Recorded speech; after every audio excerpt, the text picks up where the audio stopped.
Islam futuristik. Assalamualaikum warahmatullahi wabarakatuh. Alhamdulillahirabbil alamin. A'udzubillahi minasyaitonirrajim. Bismillahirrahmanirrahim. Tionghoa cuma untuk memperhalus aja sih sebenarnya Tionghoa, karena mungkin Cina pada saat itu dijadikan sebagai ujaran kayak apa ya, untuk mengejek.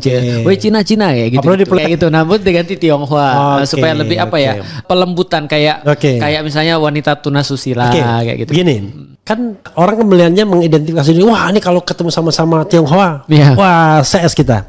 Tapi jarang orang ketemu, wah ini ketemu sesama Muslim, CS kita enggak. Betul. Ya. Diundang oleh Richard Lee, kemudian yang kebetulan sama-sama Tionghoa tapi masih berbeda keyakinan dengan Deddy Corbuzier yang juga sama-sama Tionghoa, tapi sudah convert juga. Pertama, stereotyping itu adalah ketika kita melihat ada kesamaan tertentu karena kita generalisasi sifat-sifat orang itu. Mungkin Muslim sama Muslim akan menjadi sesuatu yang valuable ketika kita ketemunya di negeri yang bukan Muslim.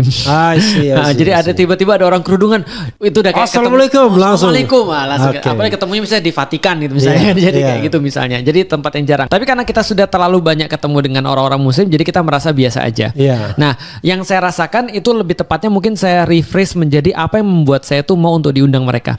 Nah biasanya saya tanya tuh, kayak kemarin acara download sama Dr. Richard, saya tanya, Dok mau undang saya tujuannya apa? Dia bilang gini, saya mau belajar. Oke, itu cukup, saya bilang. Kalau kamu mau belajar tentang Islam, maka aku akan datang sebagai orang yang ngajarin, sharing lah ya. Kalau bisa ada sesuatu yang bisa kamu dapat sebagai sebuah ajaran, alhamdulillah bagus. Itu cuma menjadi alasan kenapa saya datang. Jadi perasaan saya adalah ya saya datang sebagai seorang pendakwah. Begitu juga dengan orang-orang yang lain. Nah ketika misalnya saya datang ke satu tempat yang di situ mungkin banyak sekali asumsi-asumsi yang mungkin tidak terlalu tepat tentang Islam, asumsi yang tidak terlalu tepat tentang pergerakan-pergerakan Islam atau tentang politik Islam. Nah kita sampai di situ.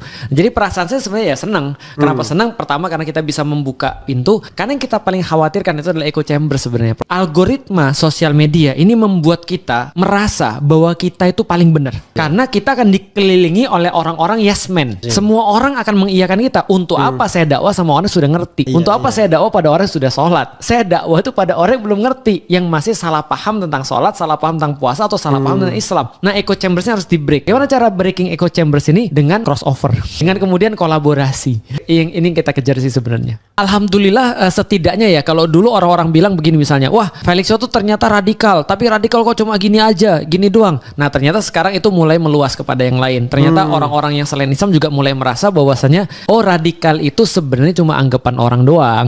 Tapi sebenarnya orangnya sih nggak gitu. Gitu ya. Saya adalah manusia biasa. Ini kan sisi orang yang nggak tahu. Saya suka bola, saya dengerin musik, saya kalau di rumah nanam tanaman dan segala macam. Saya bisa ketawa, saya bisa ngelucu dan segala macam. Jadi itu sisi manusiawi yang kurang untuk diekspos. Karena orang itu bisa jadi benci sama orang kalau dia sudah bisa dehumanisasi. Jadi ketika kita menyampaikan seperti itu, kita cuma mengatakan I'm just a part of Muslim. Dan Muslim yang lain itu sebenarnya penyayang semua. Cuma kadang-kadang lu liatnya di mana dulu. Kalau lu lihat Felix pas lagi di panggung 212, lu ngeri. Karena memang harus begitu. Beberapa kita komunikasi karena kita tuh humble dan serius pengen berteman. Jadi artinya kita nggak pernah punya niatan apapun selain berteman. Karena dalam kepala saya itu adalah sebelum jadi pendakwah, jadilah teman terlebih dahulu. Karena kalau kamu tidak layak jadi teman, kamu tidak layak jadi seorang pendakwah. Nah, contoh seperti misalnya Dr. Richard misalnya. Dr. Richard sampai sekarang kita masih WhatsApp-WhatsAppan, gitu kan ya. Apa kabar dok? Dan khususnya ketika dia punya masalah ya, which is all the time gitu. Ketika dia belum seorang Muslim, wah dasar nih orang itulah Cina gitu. Perasaan itu sedikit hilang ketika dia kemudian convert, ya kan? Kita tidak melihat Yusuf Hamka misalnya sebagai ini ya. Betul. Perasaan itu ada juga di Ustadz. Betul, dan itu yang sekarang kita coba untuk hilangkan dari orang lain kepada saya. Contoh kayak gini ya, bapak saya selalu nanya gini, Lik, emang nggak apa-apa ya orang Chinese masuk Islam? Saya bilang, loh kenapa Pi emang? Karena orang-orang tuh nanti benci kamu. Karena di dalam kepala orang-orang Chinese kebanyakan itu mereka merasa bahwa kita dibenci karena looks-nya kita. Dan memang pada faktanya memang ada seperti itu. Orang-orang yang membenci orang Cina karena looks-nya mereka, bukan karena perbuatan-perbuatan mereka. Contoh misalnya ya, serakah, egois, itu nggak usah orang Cina, orang manapun yang berbuat kita jadi nggak suka. Semua ada. Nah maka kita di dalam Islam mengajarkan kayak gitu. Gimana caranya agar kita tuh bukan benci orangnya? Karena people change, kita udah bilang. Tapi kita benci perbuatannya. Nah itu sama kayak pemerintahan. Nah orang tuh sering salah begitu. Orang pikir ketika kita kritik pemerintah kita benci sama orangnya. Padahal yang kita kritik itu adalah perbuatannya. Yang mau siapa siapapun yang berbuat itu sama, jangan kita kritik gitu maksudnya. Nah itu karena memang tugas orang yang bekerja sebagai presiden ya, kalau nggak mau dikritik terus mau apa lagi? Karena artinya kritik itu kan tindakan kasih sayang nih. Kita masih mengakui dia, kita masih kemudian masih berharap bahwasanya dia berubah jauh lebih baik kan gitu sebenarnya. Nah yang saya rasakan memang masih ada sih orang-orang yang membencinya karena etnisnya. Tapi kebanyakan orang sih sebenarnya ketika saya udah masuk Islam, mereka jadi kemudian sayang sama saya. Maka itu menarik, Prof. Itu pertanyaan ketika 212. Jangan-jangan nih kerusuhan karena etnis, nggak suka sama Ahoknya yang Cina. Saya bilang, bro, aku di situ. Dan saya bukan hanya di 212, di 2016, di 2017, di 2018. Beberapa kali saya tuh nggak naik ke panggung, tapi keliling di bawah itu. Ada nggak yang ngebukin saya nih? Apakah ini kerusuhan etnis atau aksi etnis atau ini adalah aksi benar-benar karena agama? Dan ternyata orang pada minta vote. Artinya bukan karena etnisnya sih, karena saya ada di situ. Ahok nggak dibenci sebagai Chinese-nya, tapi yang jadi masalah adalah perkataannya tadi. Ternyata mualaf malah jadi nggak punya duit. Kalau menurut saya gini, sebenarnya kalau dia memang nggak punya duit, mau jadi apa aja dia tetap nggak punya duit. Kenapa ya yang masuk Islam kita tuh pada nggak punya duit? Jadi masalahnya ekonomi lagi gitu maksudnya. Tapi ya setidaknya ya memang karena di Indonesia dominasi daripada penduduk Indonesia kan adalah penduduk yang kemudian sangat bahaya dari segi ekonomi. Artinya kalau disenggol dikit langsung jatuh miskin gitu maksudnya. Jadi kemiskinan yang terstruktur dari rata yang masuk Islam, dari yang banyak jadi yang miskin-miskin tadi. Ya walaupun ada variabel-variabel yang lainnya. Soekarno atau Soeharto? Ya kalau harus memilih Soekarno lah. Soekarno. Pertanyaan ini saya sampaikan juga. Habibur Rahman atau Ali Ngabalin? Ngabalin lah. Jokowi atau Prabowo? Gibran aja kali ya. Sekalian hancur gitu ya. Jadi Jokowi atau Prabowo ya. Saya juga sulit sih. Berarti ini kayaknya bukan less evil, tapi bukan juga lebih baik ya. Tapi mungkin dari segi kalau efeknya ya, efeknya harus diakui Jokowi lebih besar efeknya. Pilih Jokowi yang efeknya lebih besar gitu ya.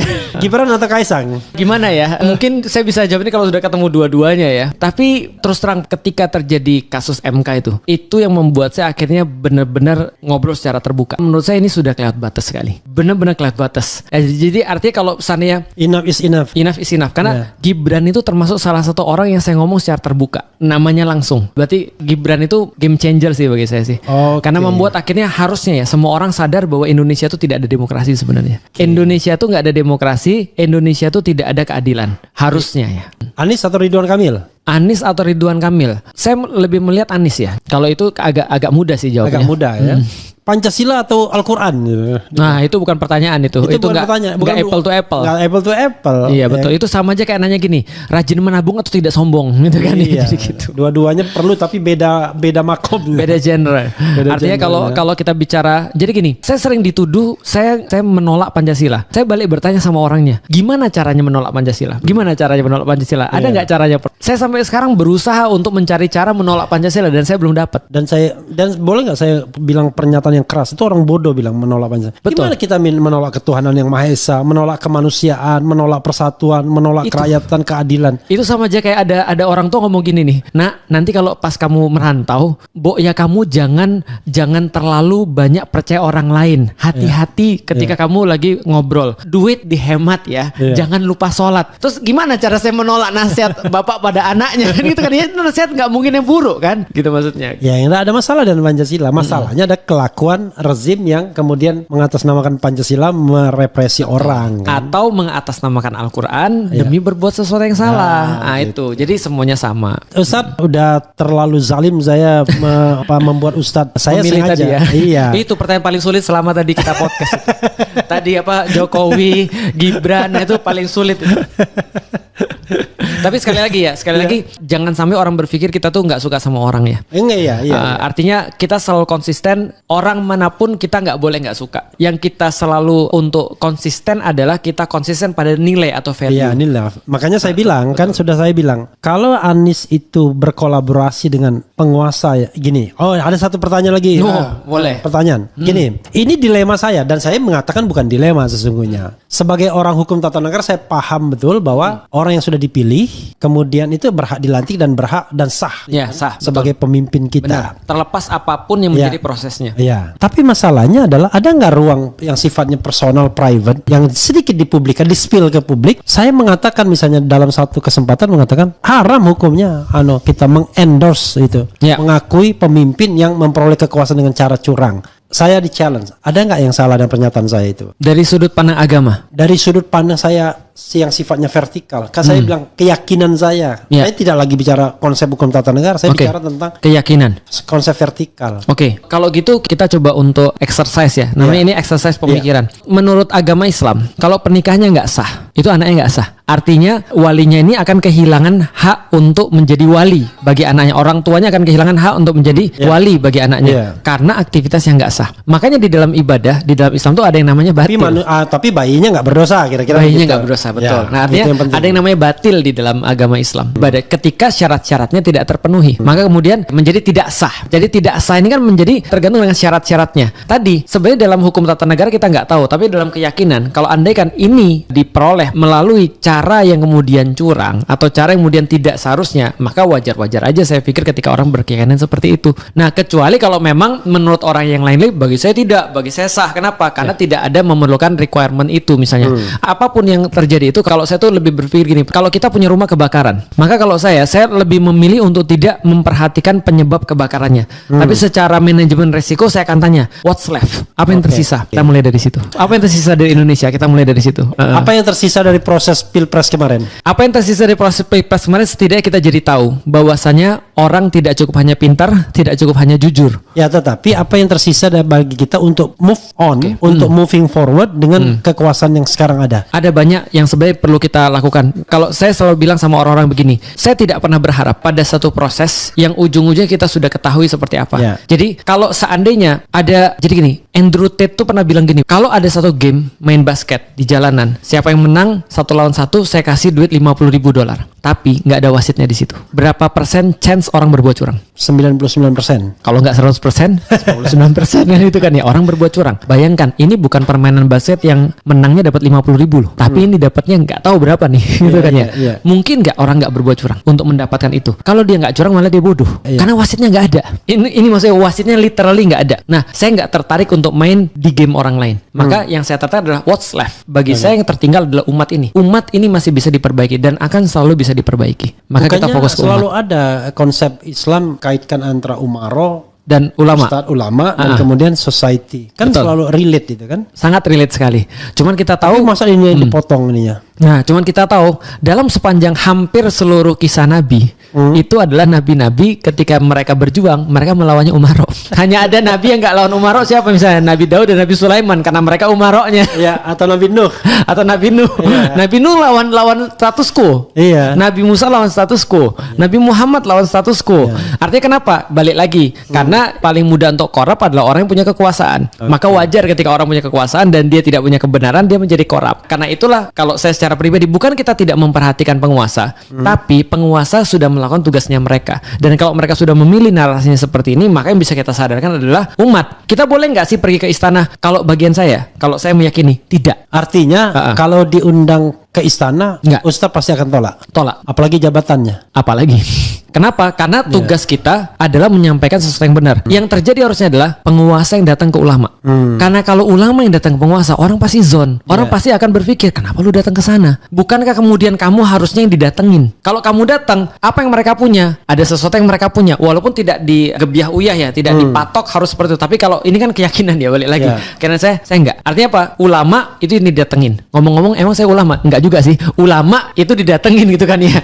Kalau misalnya ulama yang datengin penguasa, itu lebih banyak omongan orang. Apa yang membuat Ustadz lebih nyaman ya kamu disebut Ustadz? Motivator. Motivator. Atau kalau nggak motivator, Ustadz cosplay. Itu enak loh.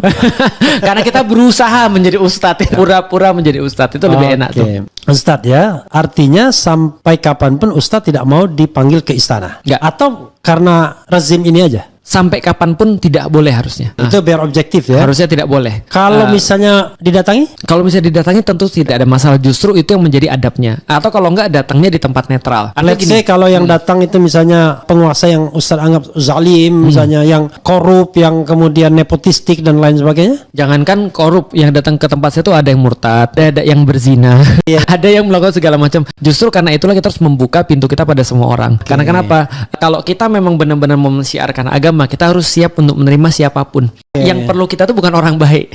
Justru yang perlu kita tuh adalah orang-orang yang mungkin belum baik. Kalau didatengin enggak? Makanya saya saya pernah diminta saran pada beberapa ulama, gimana kalau diundang? Saya bilang gini, kalau diundang mendingan cari tempat yang netral, jangan ke istana. Karena yang problematik itu menurut beberapa dalil adalah kita datang ke istana. Karena yang mereka punya kan dunia. Kalau kita datang ke sana, kita kayaknya seolah-olah minta dunia. Iya, silau dengan dunia ya. Betul. Satu-satunya record hadis ketika ulama datang ke penguasa adalah menyampaikan kebenaran, menasehati. Bukan kemudian untuk di situ untuk berasik masuk dan segala macamnya. Atau untuk stay di sana. Untuk stay, enggak. Nah, artinya coba cari tempat netral yang itu bisa membuat orang itu tidak menjadi fitnah. Jadi memang datang sana untuk menasihatin, atau dia yang datang ke majelis seperti yang dilakukan oleh Harun al-Rasyid atau Umar bin Abdul Aziz kepada ulama-ulama di zaman itu. Para penguasa jangan datangkan ulama, ceramah-ceramahin, bukan terbalik kan? Anda ceramahin lalu Anda siapkan amplop buat mereka. Ya, tapi ini balik lagi ya, ini bukan sebuah harga mati ya, ini pilihan keyakinan aja. Artinya kalau yang lain misalnya pergi ke istana, bukan berarti kemudian kita menyalahkan mereka, itu pilihan hidup mereka. Tapi ini ada yang menarik. Cak Nun tuh pernah bilang, jadi Cak Nun tuh pernah bilang begini, menjelang akhir-akhir setelah Soeharto itu sudah nggak ada, anak-anaknya Pak Harto ini manggil Cak Nun, dan anak-anaknya bilang, ini menurut Cak Nun sendiri yang saya dengar, entah kalau salah ya, kalau salah koreksi aja. Anak-anak tuh bilang, kenapa kami manggil Cak Nun? Karena bapak kami berpesan, kalau ada apa-apa setelah saya nggak ada, minta Cak Nun datang. Nah terus ditanya kenapa alasannya? Untuk ngobrol dengan anak-anaknya nih Pak Harto. Setelah ditanya alasannya kenapa, menurut anak-anaknya Pak Harto, itu Pak Harto punya catatan yang memuat ngasih siapa aja dan berapa. Maka pesan bapaknya kepada anak-anaknya adalah sesuatu pesan yang bagus menurut saya.